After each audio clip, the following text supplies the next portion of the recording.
The candles were already melting in the afternoon sun when the guests realized something was terribly wrong. Because at the center of the grand garden, beneath white balloons and a banner that read "Happy Birthday," two little girls sat perfectly still in their wheelchairs, their small hands resting on their laps, their eyes fixed on a cake that looked far too big for them, far too lonely. The laughter around them slowly faded, replaced by an uncomfortable silence, as if everyone suddenly understood that wealth could decorate a party but could not protect a heart from breaking. If you believe that kindness and second chances can change lives, take a moment right now to like, comment, share, and subscribe to Life Spark Stories, because stories like this remind us why humanity still matters.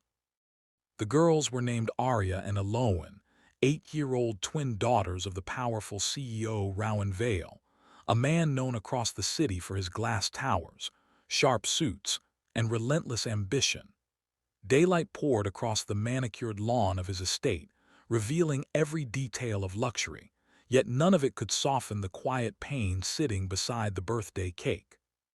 A rare medical condition had taken away the twins' ability to walk, and over time it had also taken something more fragile, their belief that they truly belonged in a world always rushing past them.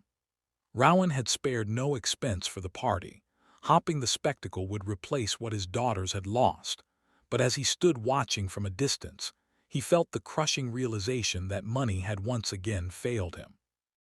Guests whispered politely, unsure how to act. Children ran past the twins, laughing freely, then slowed, then stopped, confused by the stillness of Arya and Aloan.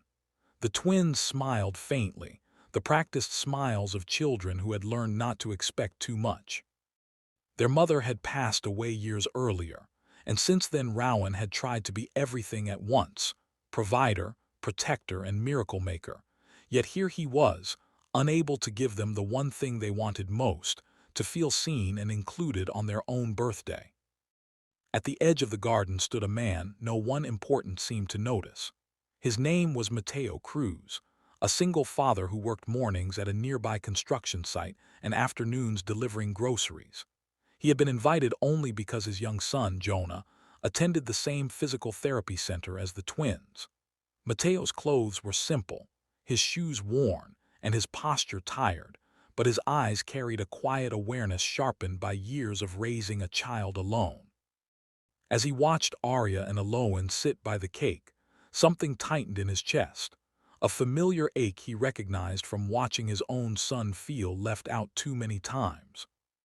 Mateo did something unexpected. He gently guided Jonah forward, positioning him beside the twins, not to perform, not to draw attention, but to share space. He asked permission with a soft gesture rather than words, and when Rowan nodded uncertainly, Mateo helped Jonah sit on the grass at eye level with the girls. In that simple act, the energy shifted.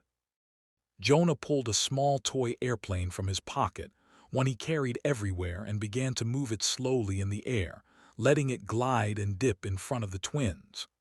Arya's eyes followed first, then Aloan's, and for the first time that day, their smiles reached their eyes. Other children noticed and joined, sitting down instead of running past, lowering themselves into the twins' world rather than expecting the twins to rise into theirs. Laughter returned, not loud and careless, but warm and shared.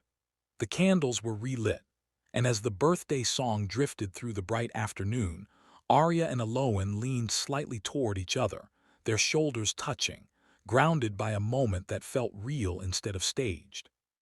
Rowan watched it all, his throat tight, his chest heavy with emotions he had avoided for years.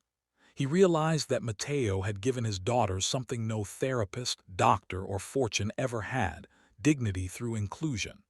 When the cake was finally cut, Rowan noticed crumbs on Mateo's sleeve and dirt on Jonah's knees, and instead of discomfort, he felt gratitude.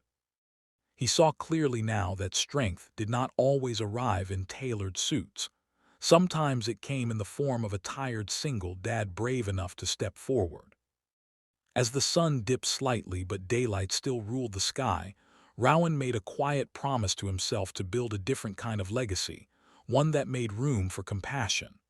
Arya and Aloan ended their birthday surrounded, not by spectacle, but by connection, and that was the gift they would remember.